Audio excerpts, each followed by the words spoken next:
Je dis oui, oui, oui, je dis oui.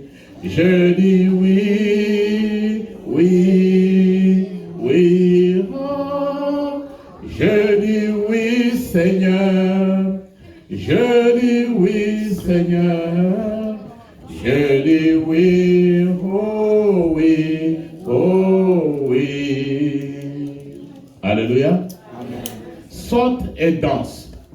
Simba utambe. C'est ton jour. Numusi wawe. Saute et danse. Usimbe utambe. C'est ton jour. Numusi wawe. C'est le thème d'aujourd'hui. Niyo nyigisho y'uno musi.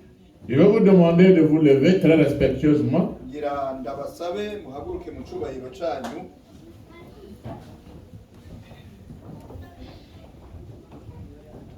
Nous allons ouvrir nos Bibles. Reka twugurure Bibiliya zacu. C'est bien d'avoir la parole de Dieu dans les téléphones, mais je vous conseillerais vraiment d'avoir aussi les Bibles, la vraie Bible. Amen. Ni byiza kuba mufise ijambo ry'Imana mu matelefone. Ariko ni byiza naho kugira za Bibiliya. Nous allons écouter la parole qui est dans 2 Samuel. Tugira twumva ijambo riri mu gitabo cya Samuel cya kabiri, Chapitre 6, igice cya gatandatu, versets 14 à 23. kuva ku murongo wa 14 gushika ku murongo wa 23. 2 Samuel 6, Samuel wa kabiri, igice cya gatandatu, versets 14 à 23. kuva ku murongo wa 14 gushika ku murongo wa 23. Je crois l'avoir donné, vous avoir donné déjà la référence le dimanche passé. Nibaza ko nari nabahaye aho muzosoma ku munsi w'Imana uheze. Donc je sous-entends que tout le monde avait lu depuis la maison. Ce n'est qu'une répétition. Nibaza rero ko bose babisomye bari muhira ariko ari gusubiramo gusa. Ndasoma mu izina rya Yesu. Amen. Ndasoma mu izina rya Yesu. Amen. Amen. Izina rya Yesu mwima amen muzoyiki. Yesu nashimwe cyane. Amen. Amen. Maze Dawidi yiyerekera imbere y'Uhoraho yiginagura, kandi yarakenyeye efodi yera derere. Nuko Dawidi n'umuryango wose w'Abisirayeli batugana isanduku y'Uhoraho bavuza impundu, bavuza inzamba. Maze isanduku y'Uhoraho igiserutse ku murwa wa Dawidi, Mikali umukobwa wa Sawuli arungurukira mu idirisha, abona umwami Dawidi yiterera hejuru, yiyerekera imbere y'Uhoraho, amugayira mu mutima. Nuko bigize iyo sanduku y'Uhoraho bayishyira aho yagerewe hagati mu ihema Dawidi yari yayishingiye.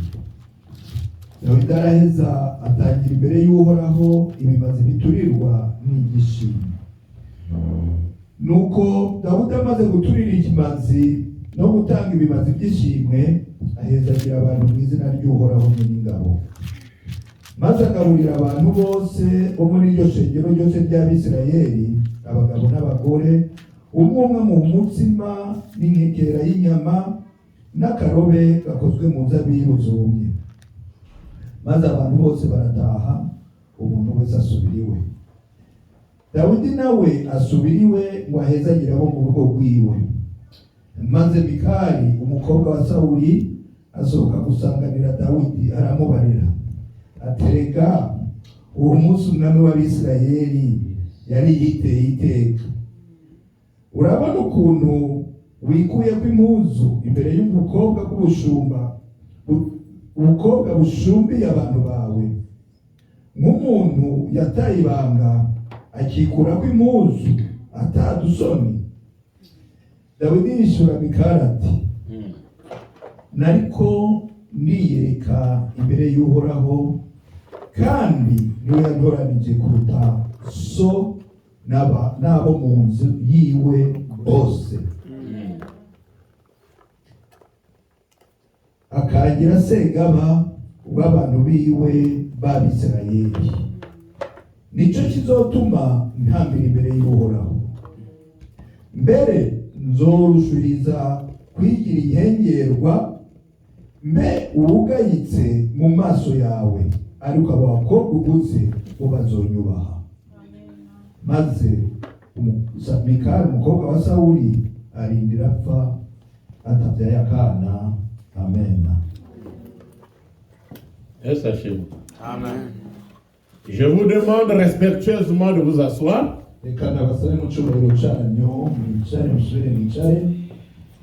Saute et danse, c'est ton jour. David fut un roi, nous le connaissons tous. Il a vécu 1000 ans avant Jésus-Christ. 1000 ans. 1000 ans. Mais on appelle Jésus-Christ fils de David. 1000 ans. Fils de David. À quel moment il avait mis au monde?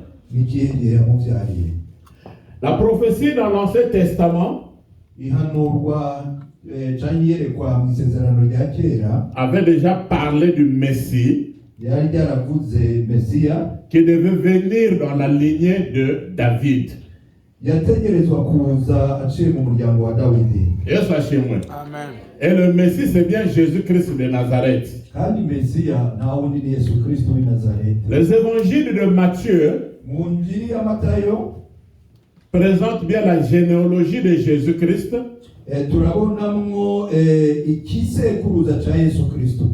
Comme une généalogie qui venait de David de par son père adoptif Joseph. Kandi icyo kisekuruza turabona yuko kikomoka kuri Dawidi gicishije kuri se yamureze ari we Yosefu. Yesu ashimwe. Amen. Mais dans Luc, ariko muri Luka, on parle de la généalogie maintenant de Marie, bavuga ikisekuruza ca Marie, la mère de Jésus-Christ, nyina wa Yesu, comme étant aussi une descendante de David. Nuko nawe ari ukomoka kuri Dawidi. Yesu ashimwe. Amen. Alors si vous voyez donc les descendants de Joseph et les descendants de Marie, ça veut dire que c'était un mariage familial. Rero uravye ikisekuruza ca Yosefu ukaraba n'ikisekuruza ca Maria, bose basa n'abakomoka mu muryango utanumwe. C'est pour cette raison qu'on l'appelle fils de David, Jésus-Christ. Ni kubw'ivyo yitwa Yesu umuhungu wa Dawidi. Alléluia. Amen. Suivez bien cet enseignement. Vous allez bien suivre cet enseignement. Mukurikire neza iyi nyigisho. Le chapitre 6, le verset 14. Igice ca gatandatu umurongo wa 14. La Bible dit que David dansa. Ijambo ry'Imana ritubwira yuko Dawidi yatambye avec toutes ses forces. Agatambana imbaraga ziwe zose. Yes, sachez-moi. Quand on vous dit de danser, il y a des gens qui hésitent, c'est comme s'ils ont honte. Oh, j'aime une fille quand elle danse très bien. C'est Douceg. Et j'aime aussi une autre qui danse très bien, c'est Sarafina. Ah, que Dieu vous bénisse.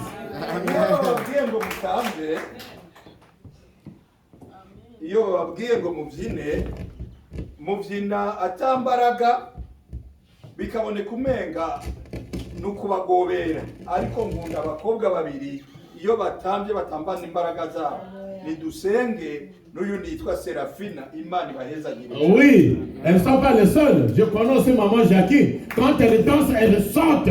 Si bo bonyene nzikani na mama Jackie iyatamba arasimba bikagaragara. Je connais aussi d'autres, les mamans Liliane et notre frère Apollinaire. Quand ils dansent, vous avez même l'impression qu'ils vont se bagarrer. Non, mais ils dansent pour le Seigneur Jésus-Christ de Nazareth. Abandi babiri, mama Liliane na Apollinaire, iyo batambye bashiramwo imbaraga ukibaza ahubwo ko bahava banagwana, ariko si ukugwana ni ugutambira umwami Imana. Amen. Or, on se rappelle en Afrique, quand les présidents de la République venaient, les gens se mettaient à danser sous un soleil accablant. Parfois, ils repartent chez eux, ils n'ont même rien eu. Une louange vaine. Ariko turavye no muri Afrika, iyo abakuru b'ibihugu barenganye, abantu baratamba bagashiramo n'imbaraga nyinshi n'izuba ryinshi kandi ari ryinshi, kandi banataha bagataha ataco baronse. Ce qui m'intéresse dans ce texte, c'est que David était roi. Ikintu kindyohera cyane muri iki gisomwa nuko Dawidi yari umwami. Mais il n'était pas seulement roi, il était aussi artiste musicien. Alléluia. Ntiyari umwami gusa, yari n'umucuraranzi n'umuririmbyi. Vous savez que la science a triché aujourd'hui sur David. Quand David jouait à son instrument, à la harpe, et la Bible dit que les mauvais esprits sortaient du corps de Saül. Uno munsi n'abanyabwenge barabiye kuri Dawidi, kubera ko baravuga ngo iyo Dawidi yacuraranga inanga n'imyuka mibi yarasohoka. En 2014, j'étais à l'hôpital, on nous faisait danser là-bas comme des petits enfants. Ils disent que c'est un traitement. Muri mwaka w'ibihumbi 2014 nari mu bitaro, baradushyiraho umuziki bakadutambisha nk'abana, kandi bariko baratuvura. Ah, moi j'ai déclaré, mettez-moi le gospel, je vais danser, parce que je savais que c'était des chansons chrétiennes. Hanyuma rero cyenda basaba yuko banshiremo mu ndirimbo z'Imana kugira nzo barizo nzandatamba. Tous les infirmiers me félicitaient. Tu es le meilleur danseur. J'ai dit oui pour Jésus-Christ. Babaganga bose bararyohewe baranyeza, ariko ndababwira ni indirimbo z'Imana namwe muratambira Imana. Yesu ashimwe. Amen. C'était l'AVC, l'accident vasculaire cérébral.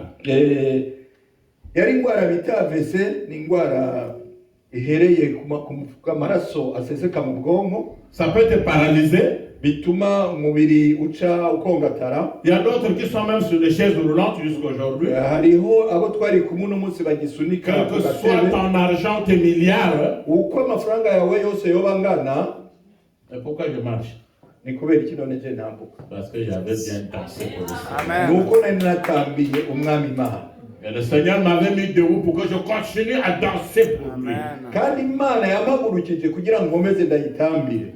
Yesu ashimwe. Amen. Quand on vous demande de danser, dansez. Iyo bababwira ngo mutambane imbaraga. Et dansez franchement. Kandi mutambe ataho mutizigama. Pourquoi David avait dansé? Ni kubera iki Dawidi yatambye. Nous allons remonter un peu. 2 Samuel chapitre 6. Reka dusubire inyuma muri Samuel wa kabiri igice cya Là on gatandatu. était, 2 Samuel chapitre 6. Hajya nyene twari turi mu gice cya gatandatu. Maintenant de verset 12 à 13. 2 versets seulement. Hanyuma dusome ku murongo wa 12 n'uwa 13. 2 Samuel Samuel chapitre wa 6, kabiri, verset igice 12 à cya 13. gatandatu, Suivez très bien. 12 n'uwa 13. Turasoma mu izina rya Yesu. Amen. Bukeye babwira umwami Dawidi bati, Uwiteka yahaye umugisha Obededomu n'urugo rwe n'ibyo afite byose kubw'isanduku y'Imana. Dawidi aherako arahaguruka ajya gukura isanduku y'Imana kwa Obededomu, ayicyura mu rurembo rwa Dawidi yishima. Nuko byagenze bityo, abahetse isanduku y'Uwiteka batambutsa intambwe 6 ahatambira imfizi n'ikimasa cy'umushishe. Ahatambira igipfizi n'ikimasa cy'umushishe. Murakoze. Alléluia. Amen. Alléluia. Amen. Un monsieur qu'on appelait Uza, Umuntu bita Usa il était un ami à David, yari inshuti ya Dawidi, celui aussi qui portait l'arche de l'Éternel. kandi yari atwaye rya sanduku y'isezerano. Il s'était mal comporté devant l'arche de l'Éternel et Dieu l'avait tué. Yigejeje kutariko mu gihe yaratwa imbere y'isanduku y'isezerano, Imana ikiramwica. Et David se rétractait contre Dieu. Dawidi arababara kubw'uwo muntu parce que son ami était mort. kubera yuko ya nshuti yiwe yari ipfuye. Il n'a pas voulu recevoir donc l'arche de l'Éternel chez lui. Bimutuma adatemera kwakira rya sanduku mu nzu iwe. Et il avait demandé à Obed-Edom, Acasaba Obededomu, il dit prends l'arche chez toi. kwa aba ari we abika rya sanduku y'isezerano. Yesu ashimwe. Amen. Prends l'arche, garde-le chez toi. Akira isanduku iwawe. C'était quoi l'arche de l'Éternel? Yari ihe iyo sanduku y'Imana? C'était une caisse rectangulaire. Yari isanduku y'imfuruka zine zitangana. Là où on gardait les 2 tablettes de 10 commandements. Ari nayo sanduku y'abamo ya mabuye ariko amabwirizwa Donc y'Imana. on sous-entend que Dieu était dans l'arche.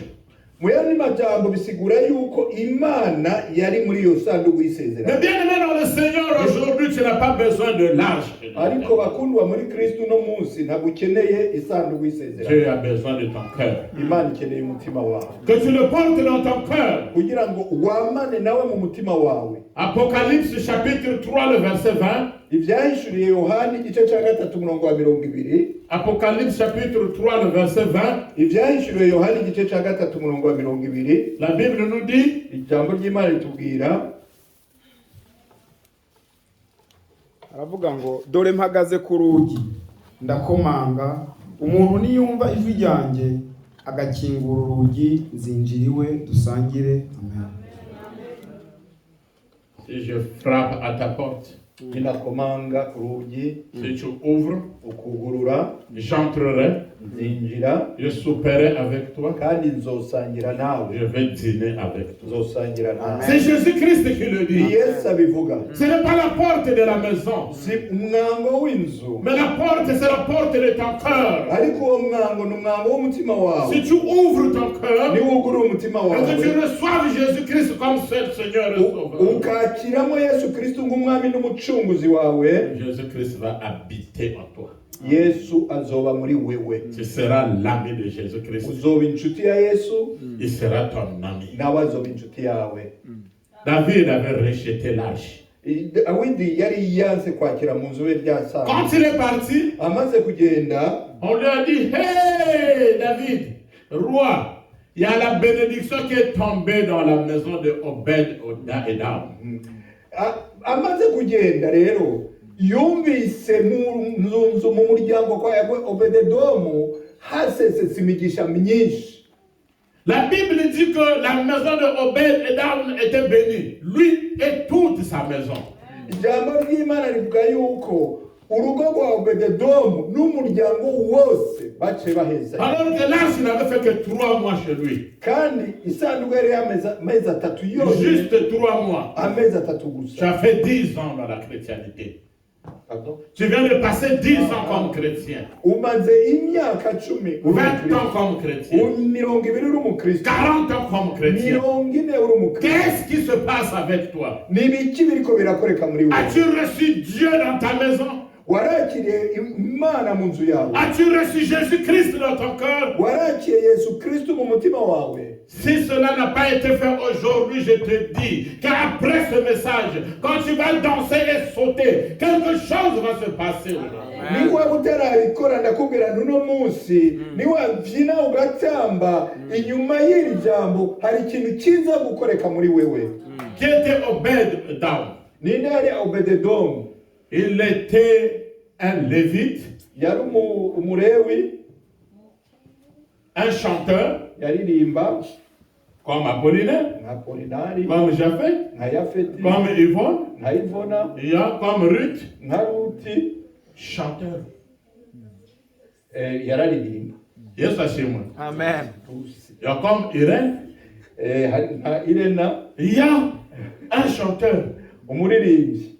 Mais il acceptait l'arche dans sa maison. Ariko yarakiriye ihema ry'Imana mu nzu. Dieu l'avait béni. Imana iramuha. Obed-Edom avait eu 8 enfants Obededomu yaronse abana 8 et 62 petits-fils. n'abuzukuru 62.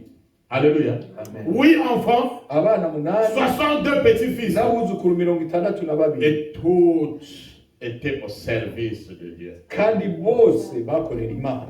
Yesu ashimwe. Amen. Une vraie bénédiction est une bénédiction partagée.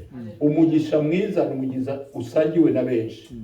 C'est lui seul qui avait reçu l'arche dans sa maison. niwe wenyine yakiriye ihema mu Mais nzira. la Bible dit que toute sa maison était bénie. ariko ijambo ry'Imana ritubwira yuko umuryango wiwe waciye C'est toi seul qui es venu en Europe. niwe wenyine waje i Buraya. Mais toute ta famille au pays est bénie à cause de toi. ariko umuryango wawe hariya waronse umugisha uciye muri wewe. Yesu ashimwe. Amen. Yesu ashimwe. Amen. Quand David a entendu que cette maison était bénie, il dit, hé maman, ouais, allez-y me récupérer là. Dawidi amaze kumva ko wa muryango wahezagiwe yavuze ati mama we reka tugende tuzane rya sanduku. Yesu ashimwe. Amen. Ah, il s'est rendu compte qu'il avait commis une erreur.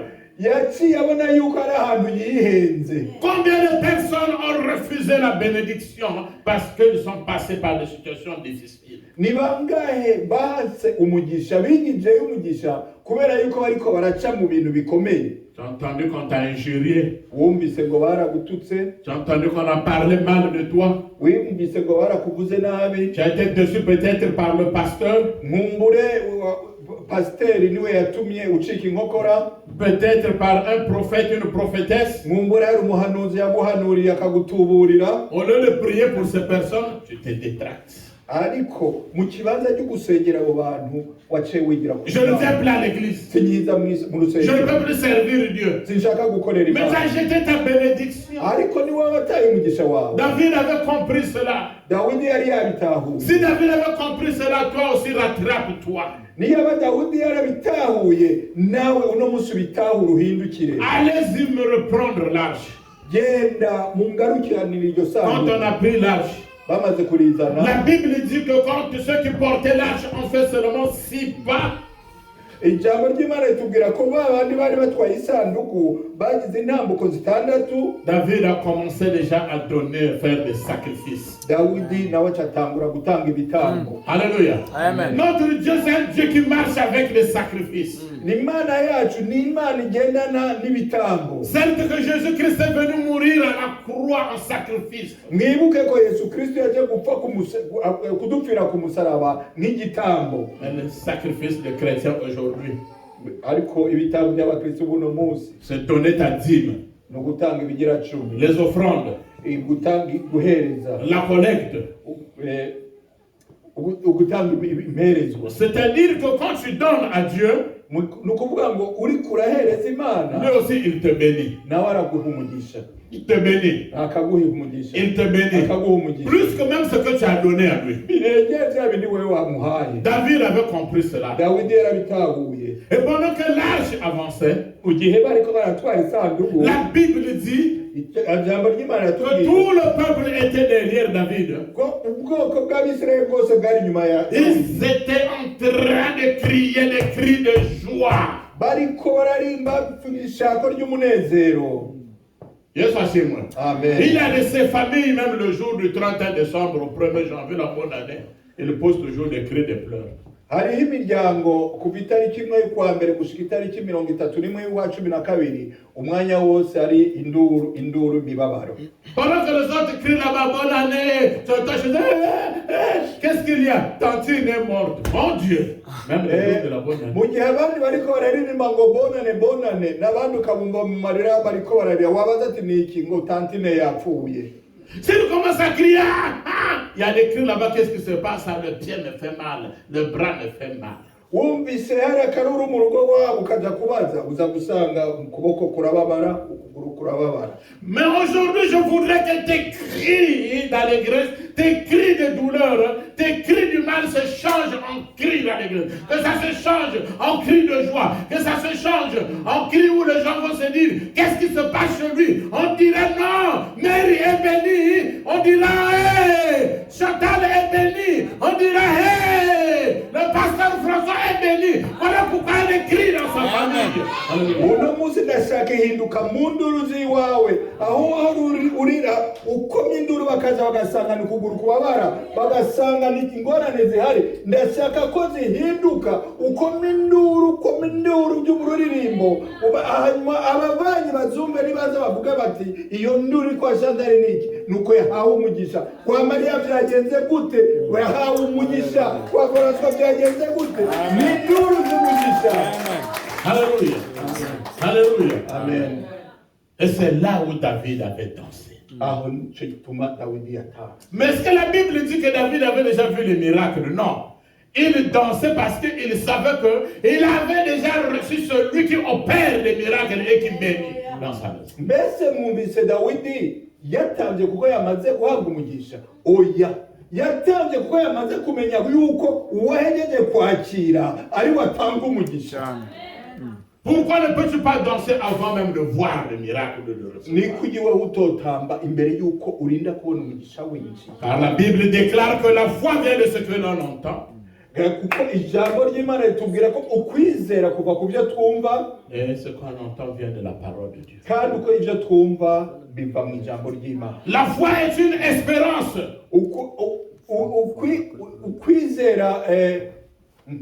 La foi est une espérance des choses qu'on ne voit pas. C'est le qui vous dit qu'il est pauvre. Yes, I see.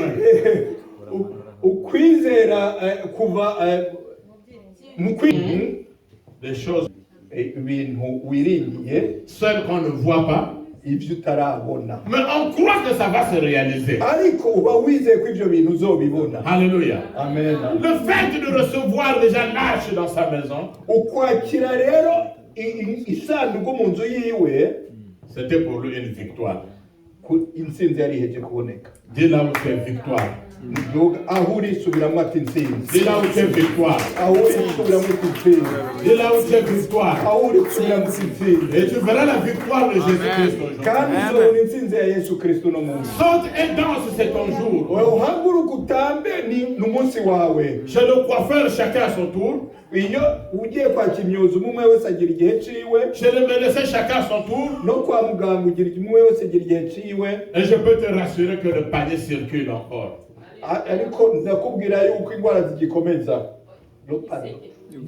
Oh yeah, excusez, le panier. J'ai entendu le panier. Le panier circule encore.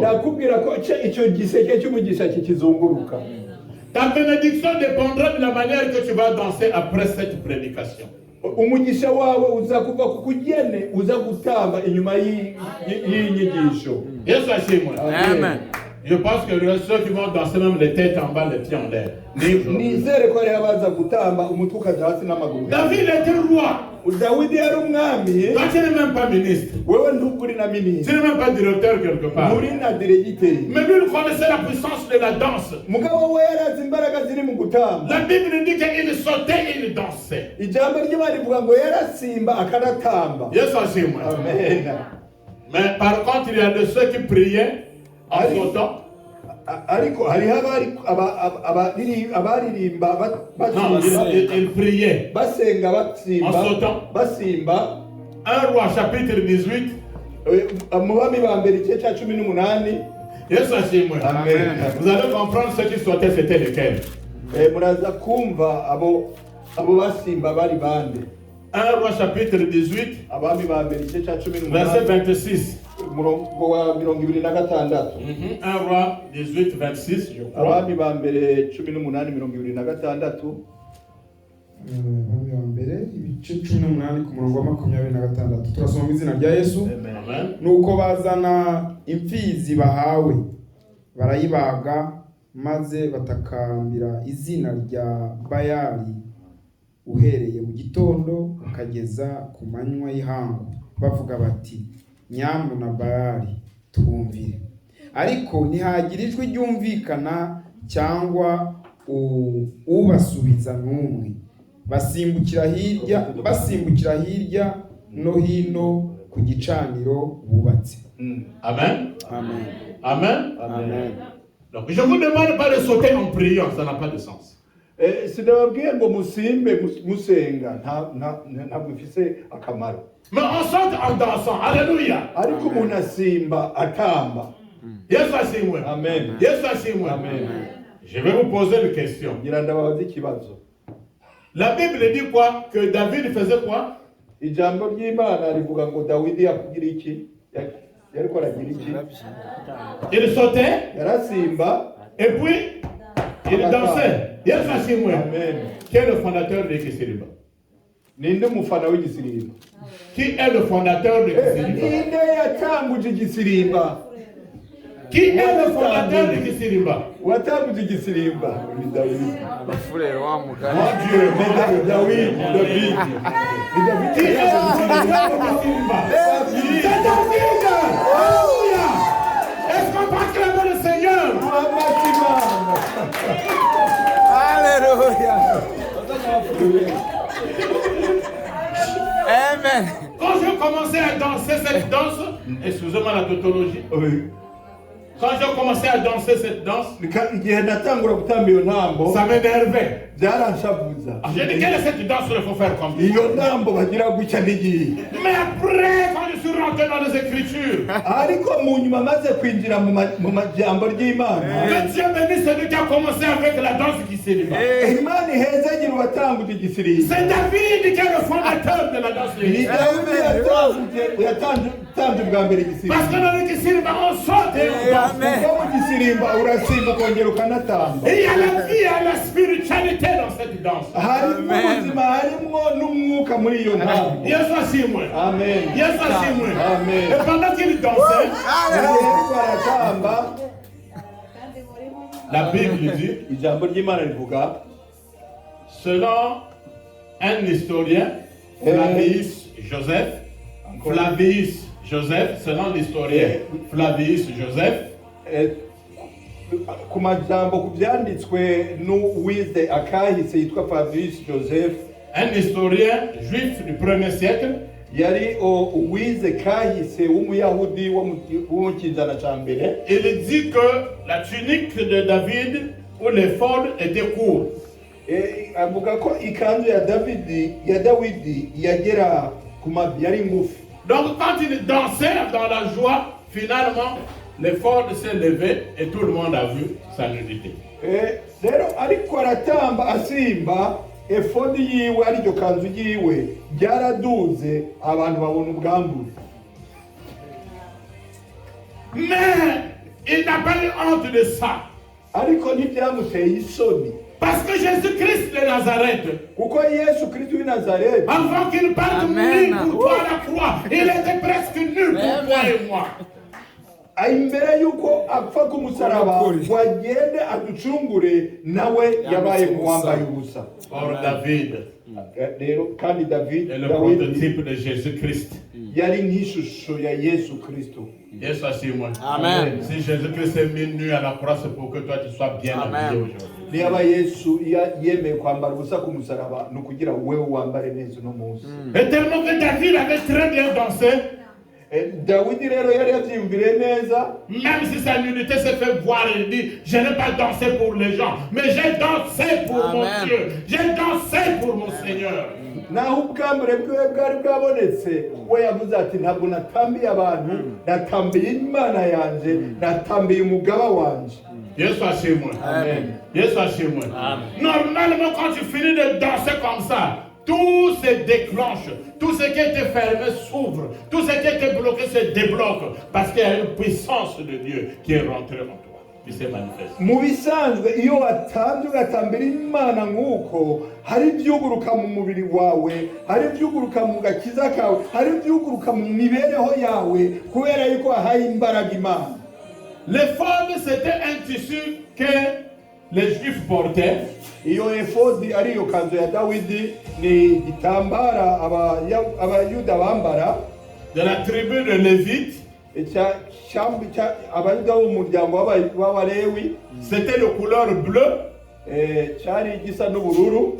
C'était un habit ou une robe qui était spécialisée pour les sacrificateurs, les prêtres. Yari impuzu yambagwa n'abahereji. À un certain moment, David avait dit à Abiatar, Igihe kimwe rero Dawidi yabwiye Abiyakari, Abiatar était un sacrificateur. kandi Abiyakari yari umuhereji. Quand il devait aller au combat, Mu gihe yashaka kuja mu ntambara. Mais il s'était rendu compte qu'il devait d'abord demander la volonté de Dieu. Yabonye yuko imbere yuko aja mu ntambara ategerezwa kubanza gusaba ubugombe bw'Imana. Il a dit à Abiatar, porte-moi ton éphod. Aca asaba Abiyakari ati mpereza iyo efodi yawe mbari iyo ntambara. Yes, Ashima. Amen. Yes, Ashima. Amen. À un certain moment, tu n'as pas besoin du pasteur pour ton problème. Hari ibihe bishika udakeneye utarinda gukenera pasiteri kubw'ikibazo. À un certain moment, tu n'as pas besoin d'un docteur, d'un évangéliste ou d'un prophète pour ton problème. Hari igihe bishika muri ico gihe ukaba udakeneye umuhanuzi, udakeneye mwarimu, udakeneye umukozi w'Imana. David n'était pas sacrificateur. Dawidi ntabwo yari umuhereji, Mais ce jour-là, il s'est fait sacrificateur. ariko uwo munsi yarihinduye yigira umuhereji. Il arrive de ce moment où tu es seul, même le monsieur n'est pas là, ton mari n'est pas, ta femme n'est pas, ton père n'est pas là, ta mère n'est pas là, mais tu te retrouves devant une situation, sache-le que Jésus-Christ est à côté de toi. Hari igihe umugabo wawe atabari hari, hari igihe umugore wawe atabari hari, hari igihe n'ababyeyi atariho bari, ariko haba hariho umuntu umwe, niwe Yesu Kristo w'i Nazareti yari iruhande rwawe. Dieu s'assure moi. Amen. Parce que je connais des gens qui étaient dans les hôpitaux pendant que le mari était à la maison. On dit quoi? Corona. Il se retrouve là-bas, il se retrouve seul, pas d'assistance, sauf Jésus-Christ de Nazareth. Uko ndaza bagiye mu bitaro bagwaye indwara ya corona, umugabo yaheze muhira, we aguma ari wenyene mu bitaro, mu cyumba cy'ibitaro, ariko umwe gusa na Yesu. Même à ce moment-là, tu dis au pasteur, viens. Il te dit, je ne viens pas parce que moi aussi j'ai le corona. Muri uwo mwanya nawe ari kubwira pasiteri ati ngwino, nawe yakubwira ati sinza kuko nanjye mfise corona. Mais celui que tu pouvais dire viens, c'est Jésus-Christ de Nazareth. Uwo wenyine washobora kubwira ati ngwino akaza ni Yesu Kristo w'i Nazareti. Donc à un certain moment, il faut savoir te lever pour ton problème.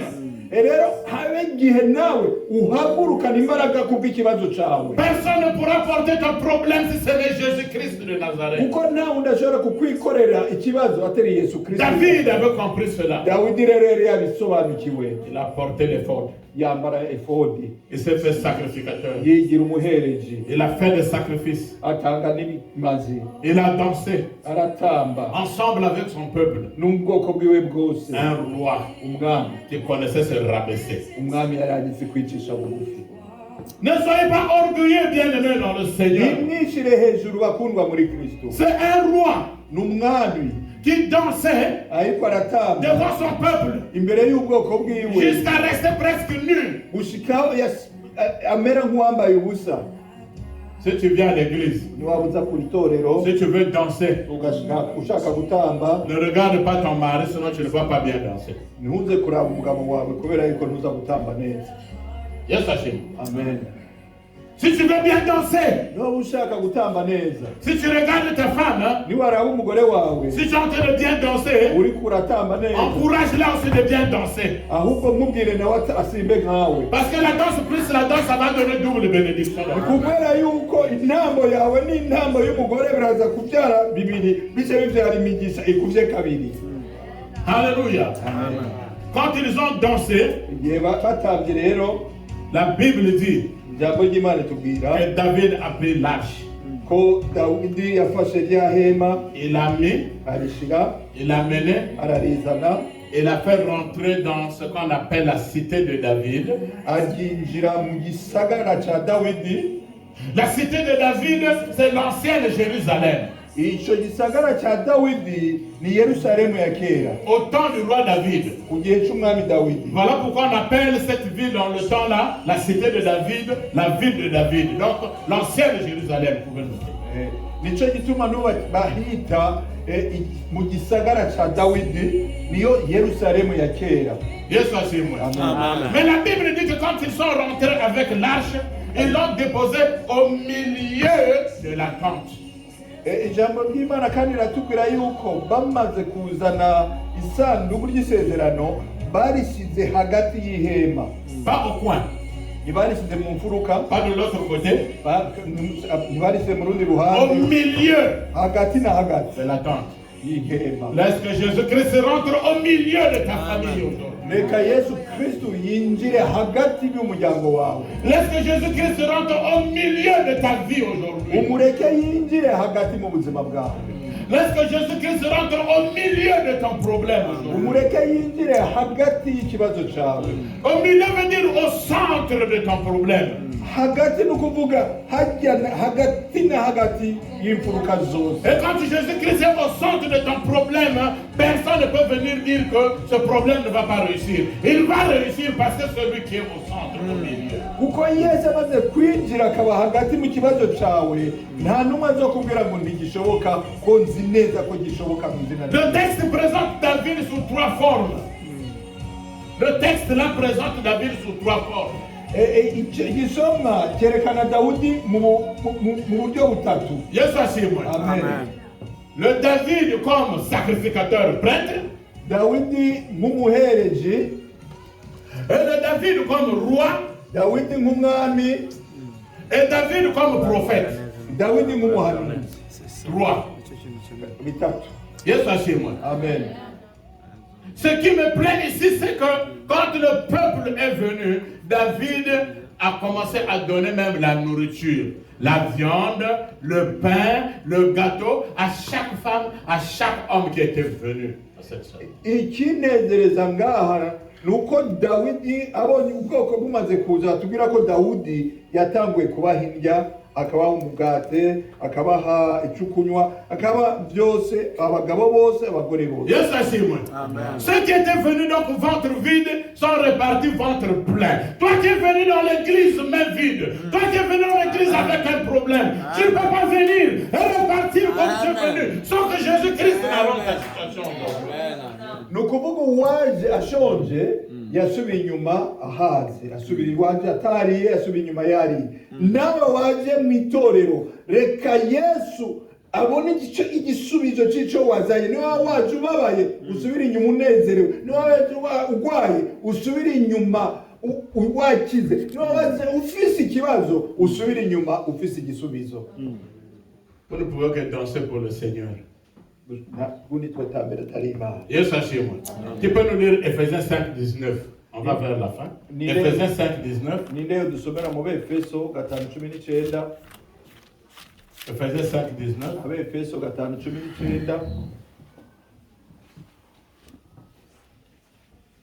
Turasoma mu izina rya Yesu. Amen. Aravuga ngo mubwirane zaburi n'indirimbo n'ibihimbano by'umwuka. Muririmba mucurangira umwami wacu mu mitima yanyu. Amen. Reprends. Mubwirane zaburi n'indirimbo n'ibihimbano by'umwuka. Muririmba mucurangira umwami wacu mu mitima yanyu. La Bible nous dit que vous devez vous entretenir par des psaumes et par des hymnes spirituels. Alléluia. Amen. Ijambo ry'Imana ritubwira ko turirimbane twubakane dukoresheje zaburi n'ibihimbano by'umwuka. Je ne dois pas vous enseigner. J'ai le droit de vous enseigner. Ndafise uburenganzira bwo kubigisha. Yes, ashimwe. Allez enlever les chansons de Shakira dans vos internets. Genda mukure Shakira muri internet yanyu. Un chrétien, qu'est-ce que tu es en train de dire? Je suis la chanson de Bob Marley. Bob Marley était chrétien. Umukristo nguri kurumviriza ikintu ko ndumviriza Bob Marley yari umukristo. Je suis en train de se Mariah Carey. Tout ça, ce ne sont pas des chrétiens ou des chrétiennes. Muriko murakurikira ba Mariah Carey abo ntabwo ari abakristo. Je suis en train de suivre Céline Dion. Elle était chrétienne, ce sont des chansons chrétiennes. Mukurikira Céline Dion, n'umukristo, ni indirimbo y'Imana. Tu finis de danser, tu as eu quoi? Des courbatures. Uramwumviriza ugatamba waronse iki? Uburuhe. Yesu ashimwe. Amen. Mais moi, quand je finis de danser pour Jésus-Christ, je sais qu'une bénédiction va me suivre à bientôt. Ariko jewe mejeje gutambira Yesu Kristo mbanzi yuko umugisha uza kunkurikira. Entre David en train de danser. La Bible dit que sa femme était à la fenêtre. C'est-à-dire que quand on amenait l'arche, la femme n'était pas là.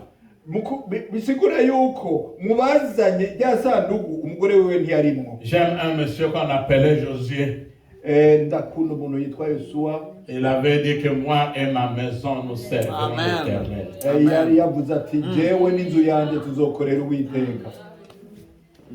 Michal, c'était la fille. Mikali yari umukobwa wa C'est Milka. eh, Elle était la fille de Saül. yari umukobwa wa Sawuli. Mais on lui avait donné cette femme-là à David parce que David avait vaincu Goliath. Ariko uwo mugore bari bamuhaye kubera yuko Dawidi yari yatsinze Goliyati.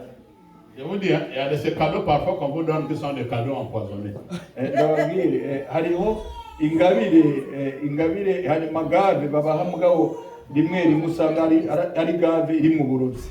Pendant que l'homme est en train de lutter pour la bénédiction commune, hein, Mu gihe umugabo yari kwaragwanira umugisha wa bose, la femme est à la fenêtre en train d'assister. umugore wewe yari mu idirisha ariko araraba. C'est-à-dire qu'il y a des gens qui veulent que vous soyez seulement dans la souffrance. Quand vous êtes dans des problèmes, quand vous êtes dans des situations difficiles, ils vous disent yes, Hachim, et les tours ils vont se moquer. Quand la bénédiction va commencer à venir, ils deviendront vos ennemis.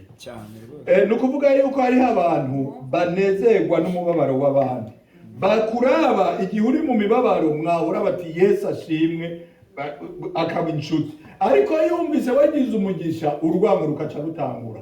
Ce sont ceux-là que j'appelle des ennemis de 0 mètre. Abo nibo nita abansi bakuri iruhande.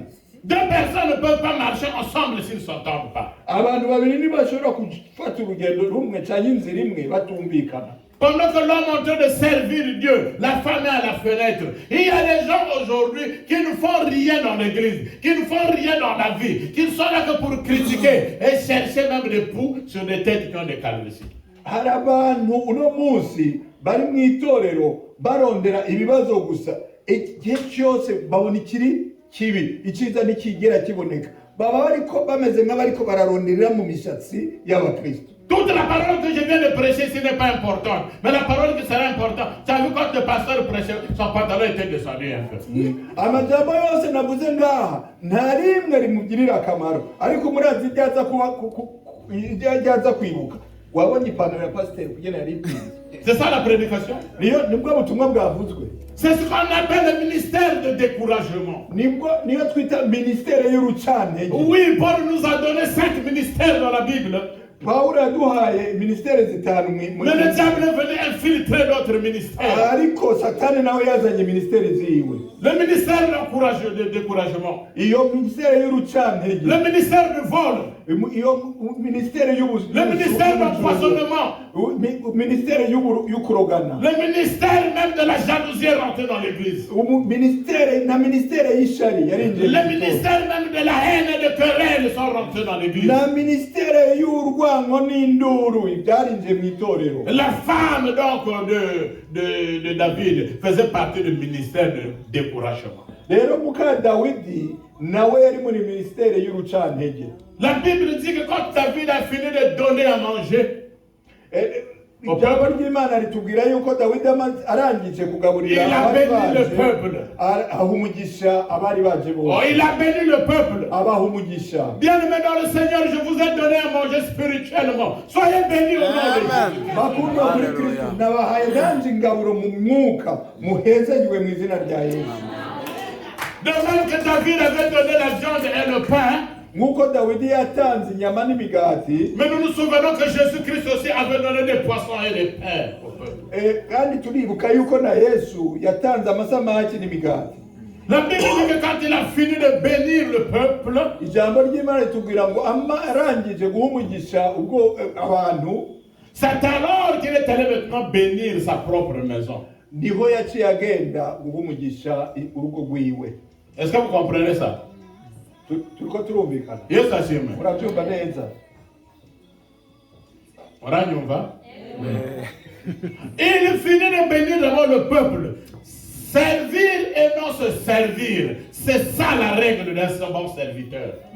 Yahereye ku bantu bose aja kubiwe mu nyuma. Nukuvuga gukorera abandi imbere y'ukwikorera niko gukorera Imana. Yes, Hashim. Pendant qu'il va maintenant bénir sa propre maison, ariko aragenda guhumugisha inzu yiwe urugo rwiwe. La première personne qui s'élève comme ennemi, c'est sa femme. uwa mbere ahaguruka nk'umwanzi n'umugore wiwe. La Bible déclare que vous aurez pour ennemis les gens de votre propre maison. Ijambo ry'Imana ritubwira yuko abansi bawe bazoba bo mu rugo iwawe. Et sachez-moi, Amen. je n'ai pas dit à Papa John de regarder Mary. Ah, tu peux être un ennemi pour moi. Non, je n'ai pas dit ça. Ntabwo mbwiye Papa John ngo arabe Mariya avuge ngo umwansi wa mbere azoba Mariya. Oya, sibyo navuze. Et sachez-moi, je n'ai pas dit au frère Adélard de regarder ma fille Charlotte. Tu peux être un ennemi pour moi. Non, nous avons Jésus-Christ. Ntabwo nabwiye Adelari ngo arabe umukobwa wanjye Charlotte ngo burya wowe ushobora kumbera umwansi wa mbere. Oya, kuko dufite Yesu Kristo. Et sachez-moi, que veut dire David? Ni iki Dawidi ashaka kuvuga? Suivez-moi bien. Munkurikire neza. David veut dire en hébreu Daoud. Mu giheburayo Dawidi ni Dawud. En hébreu Daoud. Mu giheburayo. Mais en français, Muga mu gifaransa. Apollinaire, je t'entends souvent appeler ma fille ta femme. Tu l'appelles comment? Lève-toi fortement. Apollinari. Lève-toi fortement. Il y a un bon nom là que j'aime que tu l'appelles souvent. Hein? Ma chérie. Ma chérie. Alléluia. Amen. Alléluia. David veut dire chérie. Alléluia. David, Daoud en hébreu, mais en français ça veut dire chéri, celui qu'on chérit, celui qui est aimé par Dieu, car Dieu l'appelait l'homme selon mon cœur. Dawidi rero mu gifaransa rishatse gusigura sheri ukunda ubwa mbere, nawe Dawidi yari akunzwe ubwa mbere n'Imana, niwe Imana yavuga ko ari umuntu asa n'umutima wiwe. Je pensais que toutes les femmes devaient acclamer. Donc quand le pasteur François appelle ma fille Asta, ma chérie, c'est normal, c'est biblique. Ça vient du nom de David. Ça veut dire chérie, quelqu'un qu'on aime, on est en train de chérir. Alléluia. Rero pasteur François abwiye umugore wiwe ati sheri, kuba ari ukuri kubera yuko bisigura uwa mbere ukunda wa wundi ufata neza nk'amayara. Moi ma fille m'appelle mon papa chéri. N'umukobwa wanjye agita papa chéri. Alléluia. Donc si je dis aujourd'hui que Japhet, c'est mon fils chéri, sa femme va dire pourquoi ça devient chéri. C'est normal, c'est quelqu'un qu'on aime de tout ton cœur. Uno munsi ninagenda kubwira Yafeti ngo muhungu wanje chéri wanje, umugore we araza kuvuga ati ibyo bitanguye byo nibi. Rero nibisanzwe umusheri n'ukunda cyane. Yes, sachez-moi. C'est ça la signification de David. Niyo siguro ya Dawidi. Le peuple est rentré. Ubwoko bw'Imana Abisirayeli baratahuka. David rentre chez lui. Dawidi nawe agenda iwiwe. La guerre commence avec sa femme. On est à la fin de intambara ibiratanguye n'umugore wiwe. Quel est ce roi? Celui qui a dansé devant tous les peuples. Tes serviteurs et tes servantes t'ont vu. Umuntu yatanze imbere y'abantu bose, abasuku bawe, abakobwa n'abahungu bose bakubonye. J'aime la réponse de David. Nakunze inyishu Dawidi yamuhaye. Je n'ai pas dansé pour les gens, ntabwo natambiye abantu, mais j'ai dansé pour mon Dieu. Ariko natambiye Imana. Celui qui m'a préféré à la place de ton père Saül. Wa wundi yamisemo mu kibanza cya so Sawuli. Même s'il faut que je me rabaisse encore, je vais me rabaisser à cause de mon Dieu. Nibyaba ngombwa ko nsubira n'ubundi nkicisha bugufi, nzokomeza nicishe bugufi kubera Imana yanje. Si tu es en train de suivre seulement ce que les gens disent, tu peux te dire, ah je m'en fous, hein. Qu'est-ce que moi j'ai à voir? Je peux rester chez moi au lieu d'encaisser chaque fois des choses qui ne sont pas bonnes. Mais à cause de mon Dieu, je sais que quand je suis en train de servir Dieu, Jésus-Christ est en train de noter, j'aurai une récompense, une grande bénédiction. Amen. Iyo ukurikira ibyo abantu bavuga, ushobora kwicara muhira ukabera yuko abantu baguca intege ngo mbetse urimo n'ibiki kubera ubujambo n'iki, ariko kubera ko nzi ko ndiko ndakorera Imana yanje, ibyo abantu ntibinca intege, ahubwo nkomeza gukorera Imana cyane. La femme de David avait une pénition. Umugore wa Dawidi yaronse igihano. Prépare-moi le Kisirimba, on va danser.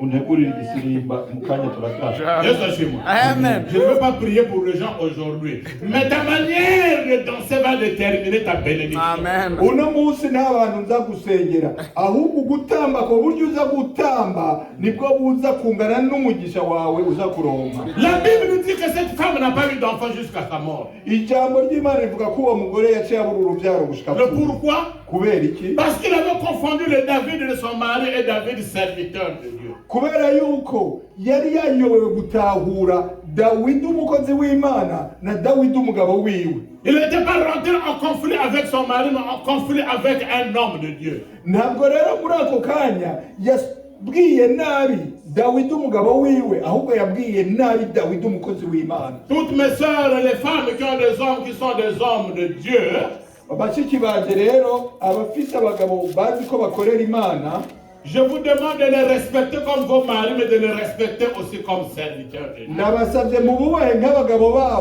banyu, ariko murushirizeho kububaha nk'abakozi b'Imana. Est-ce qu'on peut se lever pour danser le Kisirimba? Mbega tuhanuka tugatanga igisirimba. Est-ce qu'on peut reconnaître aujourd'hui que c'est David qui est le papa de Kisirimba? Kandi uno munsi mwibuke ko ari Dawidi umuvyeyi w'igisirimba. Imana ibayezagire que Dieu vous bénisse.